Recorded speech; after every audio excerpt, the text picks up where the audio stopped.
कभी कभी आत्मा के भीतर एक अनकही बेचैनी होती है, एक ऐसा डर जो हमने कभी देखा नहीं पर महसूस किया है, जैसे कोई भूल, कोई अधूरा वचन, कोई कर्ज जो इस जन्म में भी हमारा पीछा कर रहा है। क्या आपने कभी सोचा है कि हो सकता है आप जो जीवन जी रहे हैं वो वास्तव में आपके किसी पूर्व जन्म की अधूरी कहानी का अंतिम दृश्य हो? आज हम एक ऐसी ही कथा सुनने जा रहे हैं। ये कोई कल्पना नहीं, ये एक सच्चा वर्णन है जिसे स्वयं भगवान शिव ने माता पार्वती को सुनाया था। ये उस आत्मा की कथा है जिसने धर्म किया, दान किया, फिर भी एक ऐसा पाप छोड़ गया जो उसकी आत्मा के साथ अगले जन्म तक चिपका रहा। ये कहानी सिर्फ सुनने के लिए नहीं है, ये समझने के लिए है, क्योंकि अगले कुछ ही क्षणों में आप उस आत्मा के पापकर्म की यात्रा में प्रवेश करने जा रहे हैं, जहां ऋण, पुनर्जन्म और कष्ट एक दूसरे से इस तरह जुड़े हैं कि मृत्यु के बाद भी हिसाब बाकी था। शिव बोले, हे देवी, वरों में श्रेष्ठ, सुनो, मैं तुम्हें एक अत्यंत रहस्यमय कथा सुनाने जा रहा हूं। यह विशेष कथा आर्द्रा नक्षत्र के द्वितीय चरण से जुड़ी है। ये कथा उन पापों की है जो मनुष्य केवल जीवन में ही नहीं, मृत्यु के बाद भी भोगता है। ये कथा है पूर्व जन्म के महाघोर कर्मों की जो मनुष्य को नरक में खींच ले जाते हैं। तुम्हें उस आत्मा की यात्रा बताता हूं जिसने धर्म और अधर्म दोनों का स्वाद चखा, लेकिन एक अधूरा ऋण उसके पुनर्जन्म का कारण बना। उज्जैन की उस प्राचीन नगरी में पश्चिमी द्वार के पास एक वैश्य रहा करता था। वो भाग्यशाली था, धन धान्य से परिपूर्ण, धर्मरत, समाज में आदरणीय। उसने सदैव सत्य का पालन किया, ब्राह्मणों का आदर किया और लोकहित में जीवन जिया। परंतु विधाता की रचना इतनी सरल नहीं होती। जीवन की आधी आयु तक पहुंचते पहुंचते वो दरिद्रता में गिर गया। भाग्य ने उसका साथ छोड़ दिया, व्यापार ठप पड़ गया और पेट पालने को वो विवश हो गया। दरिद्रता जब पामों में बेड़ियां डाल देती है तो धर्मशील मनुष्य भी विवश हो उठता है। उस वैश्य ने एक ब्राह्मण से 20 पल सोना उधार लिया। उसने सोचा, जैसे पहले हर संकट बीत गया, ये भी बीत जाएगा। परंतु इस बार समय ने उसकी परीक्षा नहीं, उसका भाग्य ही पलट दिया। धन उधार लिया गया, लेकिन पुनर्भुगतान कभी नहीं हो पाया। वो स्वर्ण खर्च हो गया, जीवन के सामान्य कार्यों में, परिवार के निर्वाह में, और धीरे धीरे उसके दिन समाप्त हो गए। उस वैश्य ने अपनी पत्नी के साथ शरीर त्याग दिया। मृत्यु के उपरांत नर्मदा नदी के पवित्र तट पर मरण होने से उसे स्वर्गलोक की प्राप्ति हुई। वो और उसकी पत्नी दोनों 60,000 वर्षों तक स्वर्ग के सुख भोगते रहे। माता पार्वती ये सुनकर विस्मित हुई। स्वामी, जो व्यक्ति उधार लिए गए धन को लौटाए बिना शरीर छोड़ दे, वो तो पाप का भागी होता है। फिर ये कैसे स्वर्ग को प्राप्त हुआ? शिव मुस्कुराए, हे देवी, ये वही रहस्य है जिसे समझना आवश्यक है। धर्म किया गया था, दान दिया गया था, पुण्य था उसके पास, परंतु स्वर्ण का ऋण उसका अधूरा कर्म बन गया और वो ऋण उस आत्मा से जन्म जन्मांतर तक जुड़ा रहा। जब स्वर्ग में उसका पुण्य समाप्त हुआ तो वो पुनः मनुष्य बना और तब शुरू हुई पापफल की असली कहानी। अब वो वैश्य और उसकी पत्नी दोनों एक नए जीवन में जन्मे। इस बार भी वे धन धान्य से संपन्न थे, लेकिन एक बुनियादी कमी उनके जीवन को कुरेद रही थी। उनके कोई संतान नहीं थी और इस बार उनके शरीर दुर्बल थे, रोगों से पीड़ित। ये सभी लक्षण उसी अधूरे ऋण के परिणाम थे जो उन्होंने पूर्व जन्म में छोड़ा था। और फिर ऋण का फल उन्हें मिला। उसी ब्राह्मण के वंशज से जन्मा एक बालक उनका पुत्र बना। जो ऋण पूर्व जन्म में लिया गया था वही अब रक्त के रूप में घर में आया। परंतु ऋण कभी माफ नहीं होता, वो केवल रूप बदलता है। जिस पल वो बालक बड़ा हुआ और उतना ही जीवन जिया जितने स्वर्ण का मूल्य था, उसी दिन उसकी मृत्यु हो गई। माता पार्वती की आंखों में करुणा भर आई। हे नाथ, क्या ये न्याय है? शिव गंभीर हुए। हे शुभे, ये कर्म का जाल है। ब्रह्मांड के नियम किसी की भावना नहीं देखते, वे केवल कर्म की गणना करते हैं। जो लिया गया था वो चुका दिया गया और ऋण के समाप्त होते ही आत्मा पुनः मुक्त हुई। पर यह कथा यहां समाप्त नहीं होती। पुत्र की मृत्यु के बाद 20 वर्षों तक वैश्य और उसकी पत्नी ने कोई संतान नहीं पाई। वे जीवन के उत्तरार्ध में अकेले हो गए, शांत लेकिन भीतर से टूटे हुए। और ये सब उस एक अधूरे कर्म के कारण था, उस एक स्वर्ण ऋण के कारण। यदि आपको अपना जन्म नक्षत्र या बाकी 9 ग्रह किस नक्षत्र में है ये नहीं पता, तो हमें कमेंट में अपनी जन्म तारीख, समय और स्थान जरूर लिखें। हम आपको बताएंगे कि आपके जीवन का कौन सा भाग किस नक्षत्र के अधीन है और आपकी कौन सी परेशानियां किस जन्म के पाप से जुड़ी हो सकती है। आपने अभी अभी जो कथा सुनी वो एक आत्मा के अधूरे संकल्प की, पूर्व जन्म के ऋण की, और उस ऋण के परिणाम स्वरूप इस जन्म में जन्मे दुख की कथा है। ये कोई काल्पनिक कथा नहीं, बल्कि आर्द्रा नक्षत्र के द्वितीय चरण की जीवन छाया है। आर्द्रा नक्षत्र रुद्र का नक्षत्र, जिसका स्वरूप ही परिवर्तन है। ये नक्षत्र सहार और पुनर्निर्माण दोनों का प्रतीक है।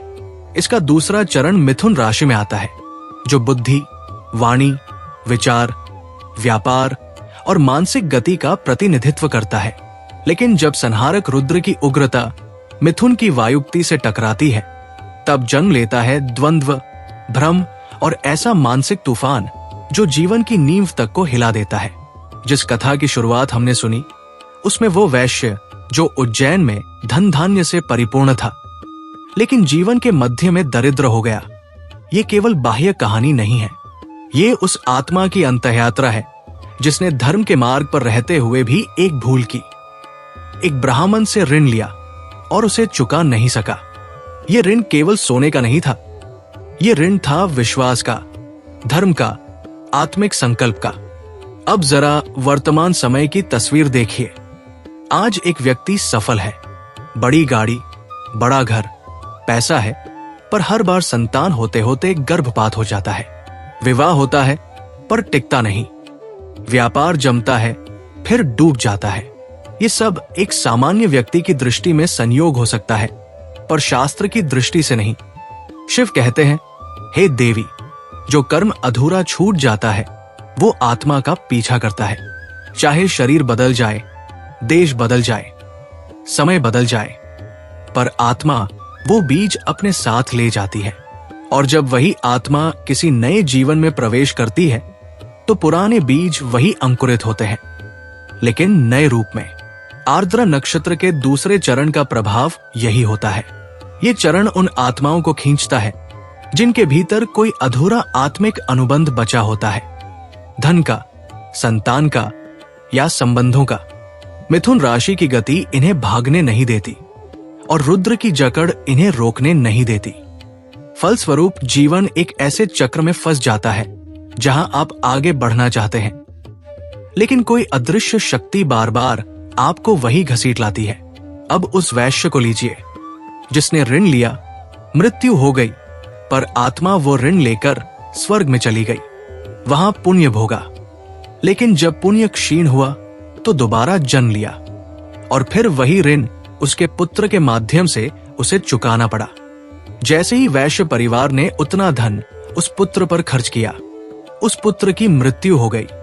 ये केवल संयोग नहीं, ये धर्म का सूक्ष्म गणित है।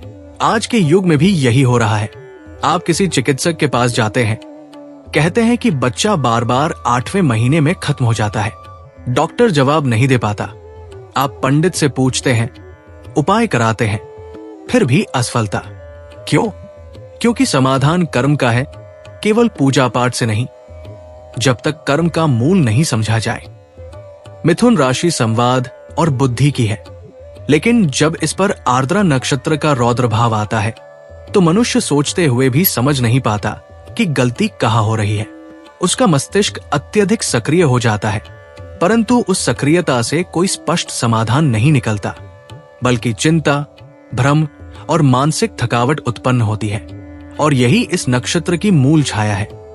वो आत्मा जो जीवन को समझना चाहती है, लेकिन उसके अंदर का कोई अज्ञात ऋण उसे स्पष्टता से देख नहीं देता। अब आइए इस गहराई को आत्मिक दृष्टि से समझें।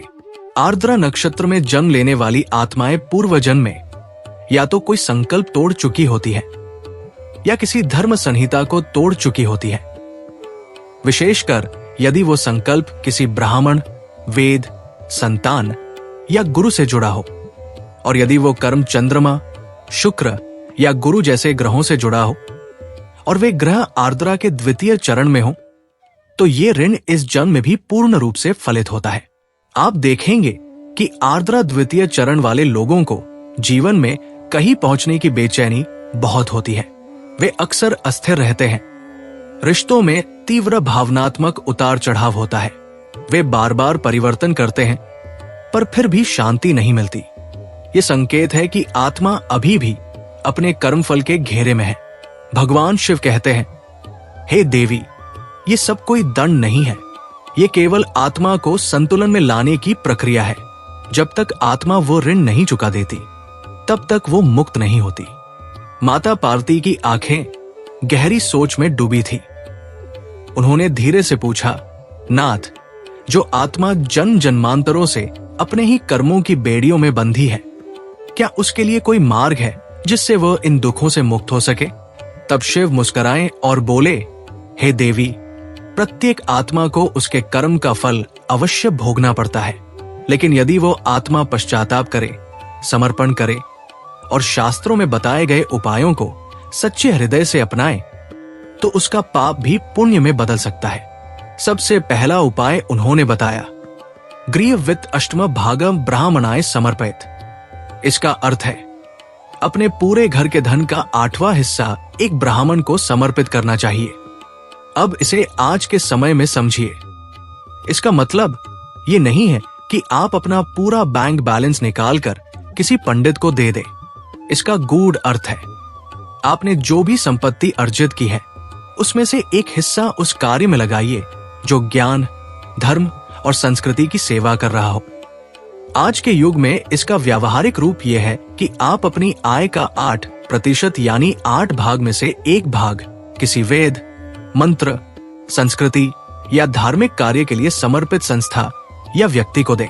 जब आप ऐसा करते हैं तो आप उस ऋण को चुका रहे होते हैं जो आपने पूर्व जन्म में किसी ब्राह्मण या गुरु से लिया था, चाहे वो धन रहा हो, सेवा रही हो या ज्ञान। फिर शिव ने अगला उपाय बताया, स्वर्ण पंचपलेन इव पुष्पंच मकर आकृतिम प्रयात एद अविदुषे पूर्व पाप क्षयो भवेत।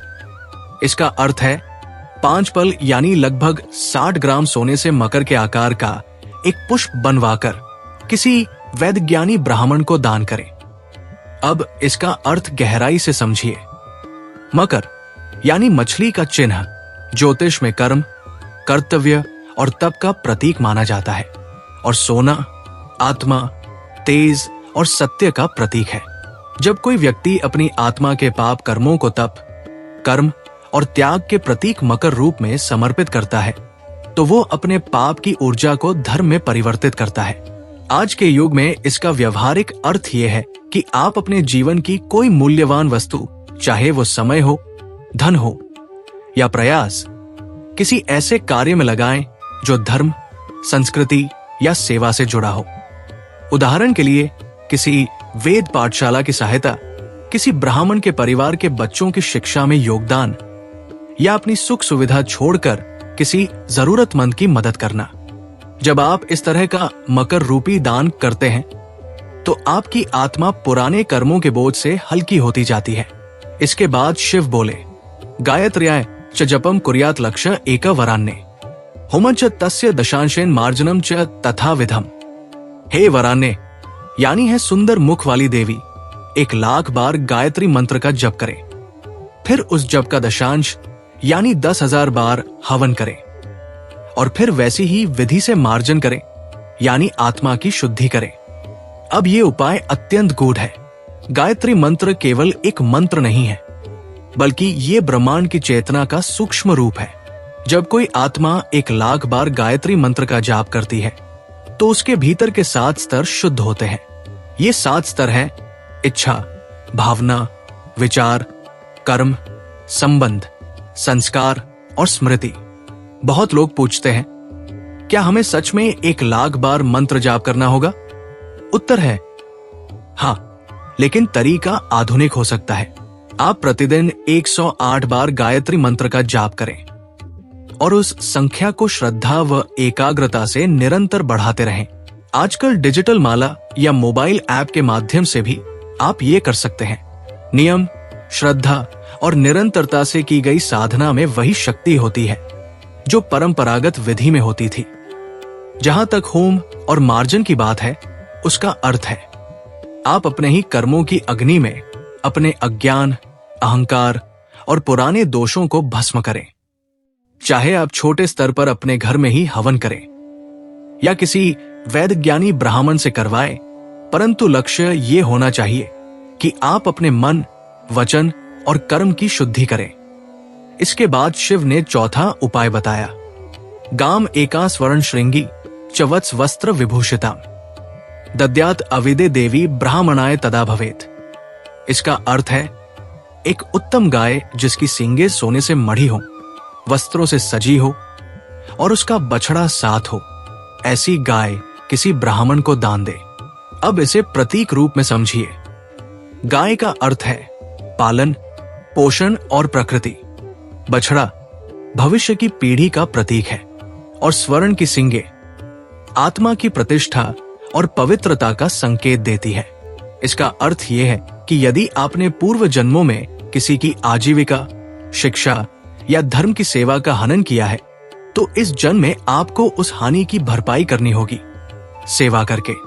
आज के युग में इसका अर्थ यह हुआ, आप किसी विद्यार्थी की शिक्षा का खर्च उठाएं, किसी निर्धन परिवार की जीविका की जिम्मेदारी लें, किसी पशु की सेवा करें या किसी धार्मिक संस्था को आर्थिक और नैतिक सहयोग दें।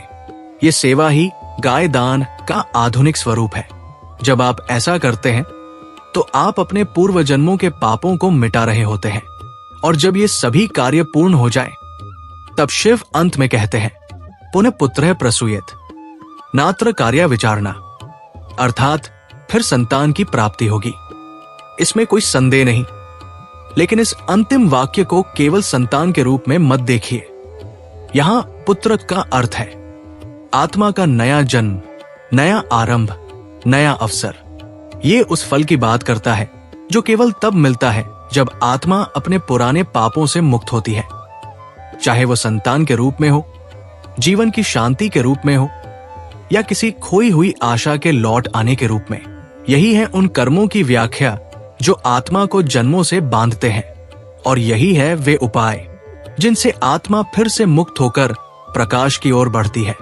ये कथा ली गई है कर्म विपाक संहिता से, जिसके 25 अध्याय अर्थात अध्याय 25 में वर्णन किया गया है कि कैसे किसी आत्मा को अपने पूर्व जन्म के ऋण, पाप और धर्म से विचलन का फल इस जीवन में भी भोगना पड़ता है। ये विशेष कथा आर्द्रा नक्षत्र के द्वितीय चरण से जुड़ी है। आर्द्रा नक्षत्र कुल 4 चरणों में विभाजित होता है और उसका दूसरा चरण मिथुन राशि के भीतर आता है। ये चरण अत्यंत तीव्र कर्म विपाक और मानसिक द्वंद्वों से जुड़ा माना जाता है। ध्यान दीजिए, आर्द्रा नक्षत्र का पहला, दूसरा, तीसरा और चौथा सभी चरण मिथुन राशि में आते हैं, लेकिन हर चरण का फल भिन्न भिन्न होता है क्योंकि हर चरण पर ग्रहों का प्रभाव और आत्मा की पाप शुद्धि की प्रक्रिया अलग होती है। अब बात आती है, क्या ये कथा केवल उन्हीं लोगों के लिए है जिनका जन्म चंद्रमा इस आर्द्रा द्वितीय चरण में? नहीं, ऐसा नहीं है। यदि आपका चंद्रमा अर्थात जन्म नक्षत्र आर्द्रा के दूसरे चरण में है, तो ये कथा और इसमें वर्णित पाप, कष्ट और प्रायश्चित सीधे आपकी आत्मा के पूर्व जन्मों से संबंधित है। इसका मतलब है कि आपके जीवन की वर्तमान परेशानियां, संबंधों की टूटन, संतान बाधा, रोग या मानसिक उलझन सभी कुछ आपके पूर्व कर्मों का सीधा परिणाम है। लेकिन केवल यही नहीं, अगर आपके कुंडली का कोई भी अन्य ग्रह जैसे शुक्र, मंगल, गुरु, राहु, शनि, सूर्य, बुध या केतु आर्द्रा नक्षत्र के दूसरे चरण में स्थित है, तो भी ये कथा आपके लिए आंशिक रूप से महत्वपूर्ण है। हर ग्रह आत्मा के एक अलग आयाम को संचालित करता है और जब वो ग्रह इस चरण में आते हैं तो उस जीवन क्षेत्र में पूर्व जन्म के ऋणों और बाधाओं का प्रभाव आता है। उदाहरण के लिए, यदि आपका शुक्र इस चरण में है तो यह संकेत करता है कि आपने पूर्व जन्म में संबंधों या स्त्री सम्मान के क्षेत्र में कुछ पाप किए हैं और उसका परिणाम इस जन्म में प्रेम या विवाह में असफलता के रूप में मिल सकता है। यदि मंगल इस चरण में है तो क्रोध, भूमि विवाद या हिंसा का पाप हो सकता है और इस जीवन में संघर्ष, दुर्घटना या भूमि हानि का योग बनता है। और यदि आपका लग्न, असेंडेंट ही इस चरण में आता है तो इसका अर्थ है कि आपका संपूर्ण जीवन स्वरूप ही इस कर्म विपाक से प्रभावित है। ऐसे में यह कथा सिर्फ कोई पुरानी कहानी नहीं, बल्कि आपके वर्तमान जीवन की कुंजी है। इसलिए यदि आप अपने जीवन की सच्ची गहराई, अपने कर्मों की परछाई और आत्मा के ऋणों को समझना चाहते हैं तो केवल अपने जन्म नक्षत्र की ही नहीं, बल्कि सभी 9 ग्रहों और लग्न के नक्षत्र व चरणों की कथाएं भी सुननी चाहिए, क्योंकि हर ग्रह, हर नक्षत्र और हर चरण आत्मा की अलग अलग परत को दर्शाता है। और जब आप सभी कथाओं को जोड़कर समझते हैं, तभी आपको अपने पूरे जीवन के कर्मों का समग्र चित्र दिखाई देता है।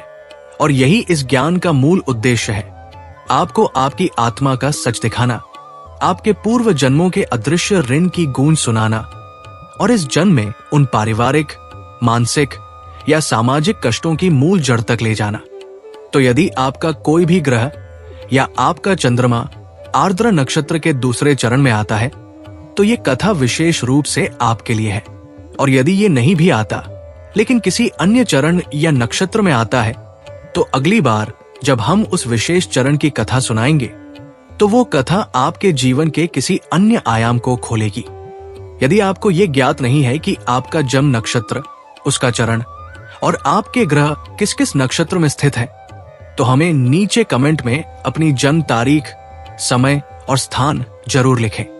हम आपके लिए इस शास्त्र के आधार पर सही जानकारी निकाल देंगे ताकि आप जान सकें कि कौन सी कथा, कौन सा उपाय और कौन सा प्रायश्चित आपकी आत्मा से जुड़ा है।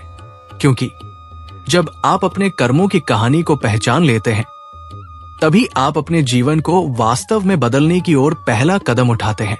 इस ज्ञान को आगे बढ़ाने के लिए वीडियो को लाइक करें, किसी और की आत्मा की भी सहायता हो सके इसलिए शेयर करें, और जब भी नया अध्याय प्रकट हो आप तक सबसे पहले पहुंचे, इसके लिए चैनल को सब्सक्राइब जरूर करें।